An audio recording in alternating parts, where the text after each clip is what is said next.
আনাম খোলাফায়ে রাশেদার সোনালী দিন যে কেন ফিরে আসে না, সকলে প্রেতার অধিকার, কেন যে প্রাণ খুলে হাসে না।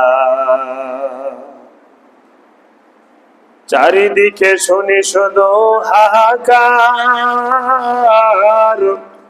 অন্যায় জুলুম আর অবিচার। চারিদিকে শুনি শুধু হাহাকার, অন্যায় জুলুম আর অবিচার। এ ধরাতে আজ কি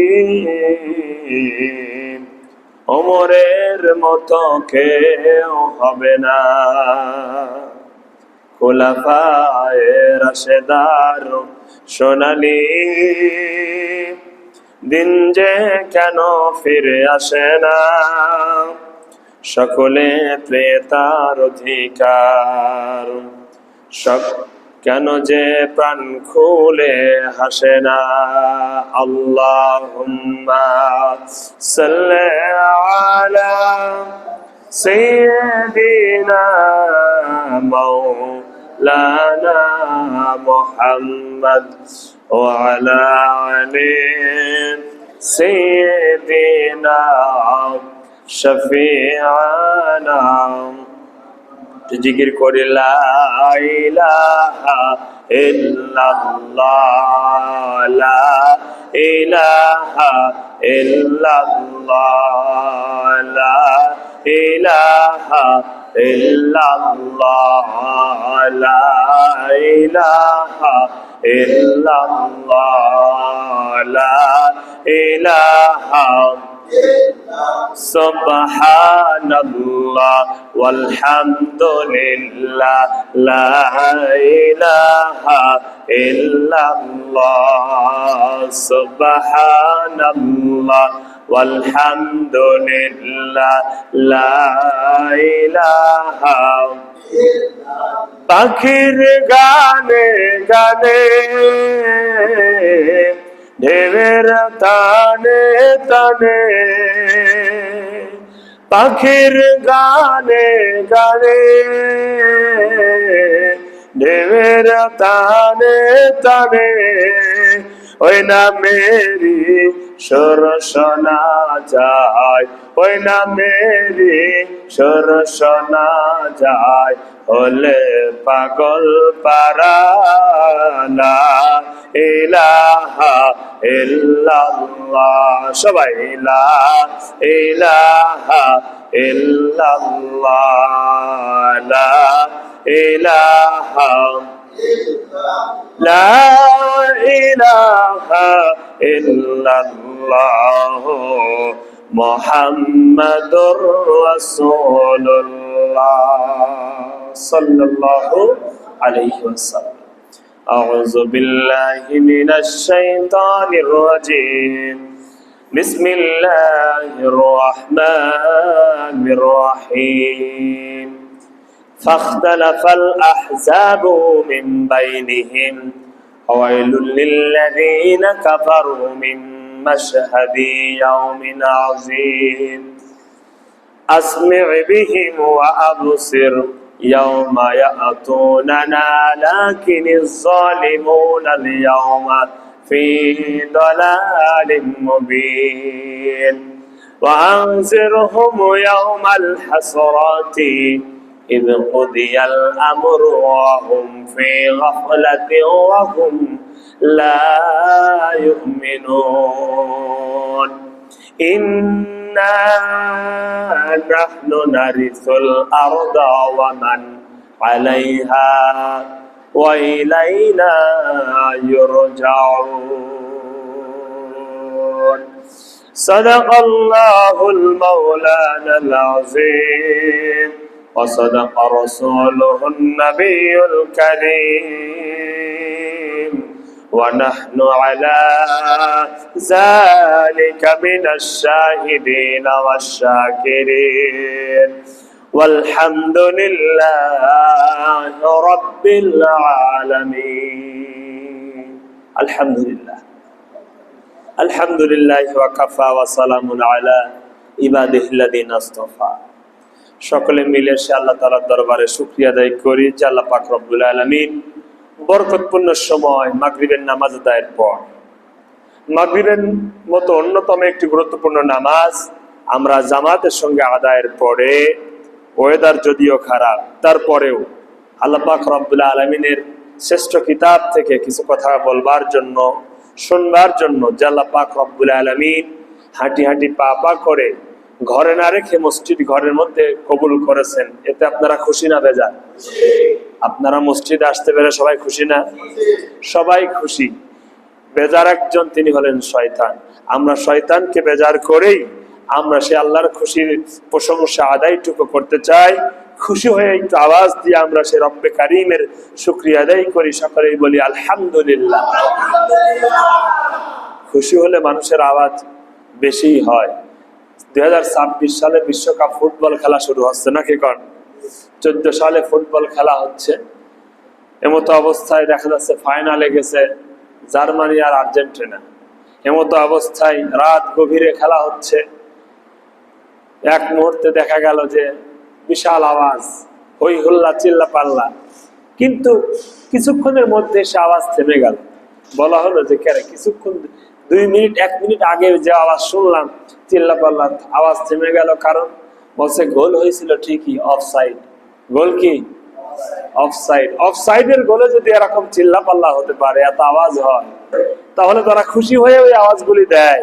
তা আমরা আল্লাহকে রাজি খুশির জন্য যে আল্লাহ পাক রব্বুল আলামিন আমাকে আপনাকে ধরার ধরণীতে মায়া করে বড্ড ভালোবেসে আজ পর্যন্ত বাঁচিয়ে রেখেছেন।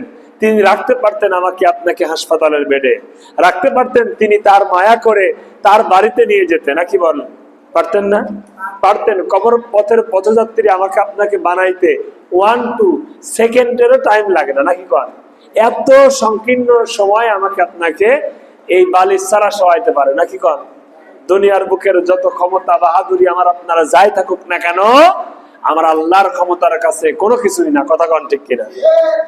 তাই আজ আমরা কোরআন থেকে কথা শোনার জন্য আল্লাহ পাক রব্বুল আলামিন কোরআনুল কারীমের এই 19 নম্বর সূরা, সূরা মারিয়াম, এই সূরা মারিয়ামের আমরা আয়াতে কারিমা হলো এই 37 নম্বর আয়াত থেকে আমরা আলোচনা শুনবো। 37, 38, 39, 40 ছোট ছোট কয়েকটা আয়াত নিয়ে মোট 4টা আয়াত। কয়টা? কোরআনুল কারীমের কয় নম্বর সূরা? 19 নম্বর সূরা, সূরা মারিয়াম। এই ঈসা আলাইহিস সালামের মা, নাকি কোন? ঈসা আলাইহিস সালামের মা মারিয়াম আলাইহিস সালাম, তার সম্পর্কে কোরআনুল কারীমের এই সূরা অনেক বিষয় নিয়ে আপনারা আলোচনা শুনেছেন। এই সূরার নাজিলের প্রেক্ষাপট কি ছিল, কেন এই সূরার নামকরণ করা হয়েছে, এই বিষয়গুলো নিয়ে অনেক লম্বা আলোচনা ইতিপূর্বে অনেক তাফসীরকারগণ করেছেন। আমরা দীর্ঘায়িত করতে পারবো না আলোচনা, যেহেতু নামাজ সংক্ষিপ্ত সময়ের মধ্যে হবে। এই জন্য সরাসরি আমি কোরআনুল কারীমের আয়াতের দিকে যেতে চাই। যে আয়াতের মধ্যে আল্লাহ পাক রব্বুল আলামিন এই ঈসা আলাইহিস সালাম নামক একজন নবী, তার বিষয়গুলোকে নিয়েই এই আয়াতগুলি নাজিল করা হয়েছে। এখান থেকে আমার আপনার কিছু শিক্ষণীয় বিষয় আছে, আমরা সে বিষয়গুলিও জানতে চাই। যেহেতু আল্লাহ পাক রব্বুল আলামিন আমাকে আপনাকে এই কোরআনের মজলিসে বসিয়েছেন যাচাই করে বাছাই করে, নামাজ কম বেশি অনেকেই আদায় করেছেন, মনস্থও করেছিলেন বসার জন্য, হয়তো এমন কিছু ব্যস্ততা হয়েছে যার সুযোগ হয়নি বসার, নাকি কন? আছে না এরকম যে মনস্থও করেছিলেন কিন্তু কোনো এক কারণে আর বসা হয়নি, সুযোগটুকু থেকে হয়তোবা সে মাহরুম হচ্ছেন। তো এই জন্য আল্লাহ পাক রব্বুল আলামিন বড্ড ভালোবেসে আমাকে আপনাকে, আমি একটু কনফিউজের মধ্যে ছিলাম, ফোন নাম্বার যেটা সেভ করা সেই নাম্বার দেখছি ঢুকছে না, কনফিউজের মধ্যে আসলে বৃষ্টি হচ্ছেই অনবরত, আসরের পর থেকে টিপটাপ করে পড়েই যাচ্ছে, একটু কনফিউজের মধ্যে ছিলাম যে ফোন দিচ্ছি ফোন যাচ্ছে না। তারপরে আমি ভাবছি যে মাহফিল হবে, যেহেতু মসজিদের মধ্যে মাহফিল, একটু ওয়েদার যদিও খারাপ ছিল, একটু লেটে হয়েছে বের হওয়া। যাই হোক, যে আল্লাহ পাক রব্বুল আলামিন আমাকে আপনাকে সকলকেই এরকম একটি মহৎ অনুষ্ঠানে, বরকতপূর্ণ সময়ে রাসূল সাল্লাল্লাহু আলাইহি ওয়াসাল্লাম যে সময় বসে তালকিন দিতেন, সাহাবীদেরকেও তিনি এইভাবে মাগরিবের নামাজ আদায়ের পরে আর ফজর নামাজের পরে এই দুইটা সময় তিনি মসজিদে নববীতে বসে তিনি এইভাবে সাহাবীদেরকে তালকিন দিতেন, হাদিসের কথাগুলি শোনাতেন, কোরআনের কথাগুলো তাদেরকে শোনাতেন। এরকম একটি সুন্নতি সময় আমরা বসতে পেরেছি। আরো একবার আল্লাহর দরবারে শুকরিয়া আদায় করি, সকলেই বলি আলহামদুলিল্লাহ। বিশ্ব নবীর শানে দরুদ ও সালাম পেশ করছি, যিনি হলেন সাইয়্যিদুল মুরসালিন, খাতামুন নবিয়্যিন। কাল কিয়ামতের ময়দানে একমাত্র সুপারিশকারী আমার যে নবী, যে রাসূলের আদর্শ ছাড়া কাল কিয়ামতের ময়দানে কোনো আদর্শই গ্রহণ করা হবে না। রাসূলের আদর্শ বাদে যত আদর্শই আমরা গ্রহণ করি না কেন, কোন আদর্শই সেদিন কিয়ামতের ময়দানে গ্রহণ করা হবে না, একমাত্র রাসূলের আদর্শ ছাড়া। কার আদর্শ? রাসূলের আদর্শ ছাড়া কোন আদর্শই সেদিন গ্রহণ করা হবে না।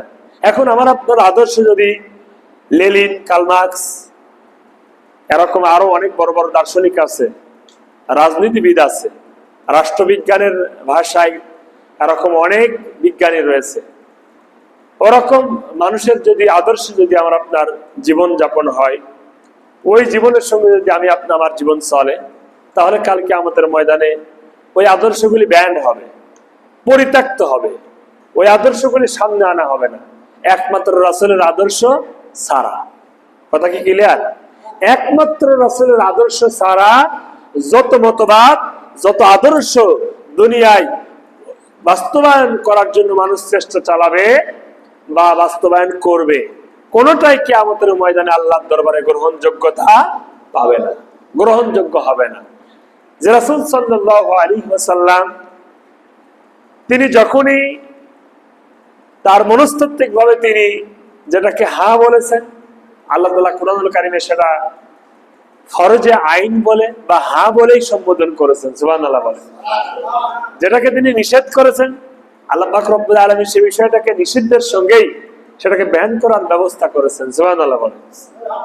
তার জীবনের যদি একটু লক্ষ্য করে তাকান, জমিন থেকেই তিনি চাঁদকে দ্বিখণ্ডিত করে এই দৃষ্টান্ত স্থাপন করেছেন যে আল্লাহ পাক রব্বুল আলামিন বিশ্বনবীর দুনিয়ার মুখ থেকে তার শাহাদাতের আঙ্গুলের ইশারায় তার ইচ্ছাকে আল্লাহ পাক রব্বুল আলামিন রূপান্তরিত করেছেন, সুবহানাল্লাহ বলেন। তিনি নামাজ আদায় করেন একদিক মুখ করে, কোরআনুল কারীমের আয়াত নাজিল হলো, নবী তার মনের মধ্যে বাসনা জাগলো, তিনি মক্কা ছেড়ে মদিনায় যাচ্ছেন। মদিনায় গেলেন, মদিনায় গিয়ে তিনি নামাজ আদায় করতেছেন বাইতুল মুকাদ্দাসের দিকে তাকিয়ে। মনটা খারাপ যে আমি মক্কাতে আমার জন্ম হয়েছে, মক্কা ভূমিতে আমার জন্মগ্রহণ হয়েছে, যেখানে আমার চাচা চাচি, আমার বাবা মা, আমার দাদা দাদি সবাই এখানে বসবাস করে। সে এলাকা আমাকে, এই জনবসতি এলাকায় আমাকে থাকতে দিল না, মক্কার লোকেরা আমাকে তারা গ্রহণ করলো না, রাতের আধারে আমাকে ফিরে আসতে হলো মদিনায়। তবে আসলাম, ঠিক আছে, এখানে অবস্থান করব, তবে অগরব মনের মধ্যে ব্যথা, ওই যদি বাইতুল্লাহর দিকে মুখ করে যদি নামাজটা আদায় করতে পারতাম, আমার জন্মভূমির দিকে যদি তাকায় যদি একটু নামাজটা আদায় করতে পারতাম, তাহলে মনের ব্যথাটা হয়তো বা দূর হতো। এই কথাতে শুধুমাত্র নামাজ আদায় করা অবস্থায়, কোন বর্ণনা আসছে আসরের নামাজ, কেউ বলেছেন মাগরিব ইশারের সালাত, কিন্তু নামাজ ছিল 4 রাকাত। সেই নামাজের অক্তর ছিল কয় রাকাত? 4 রাকাত। তো রাসূল সাল্লাল্লাহু আলাইহি ওয়াসাল্লাম মদিনায় গিয়ে তিনি এই কথাটা নামাজের মধ্যে তার উকি ঝুঁকি দিচ্ছে যে আমি এই আমার মাতৃভূমির মায়া ছেড়ে চলে আসলাম, আমি এখানে থাকতে পারলাম না, যদি এই নামাজটা বাইতুল মুকাদ্দাসের দিকে না হয়ে যদি আমার ওই মক্কার দিকে বাইতুল্লাহর দিকে হতো, তাহলে আমার জন্মভূমির দিকেও হতো, বাইতুল্লাহর দিকেও হতো, আমার মনের ভিতরে একটু বাসনা তৈরি হতো, ভালো লাগতো।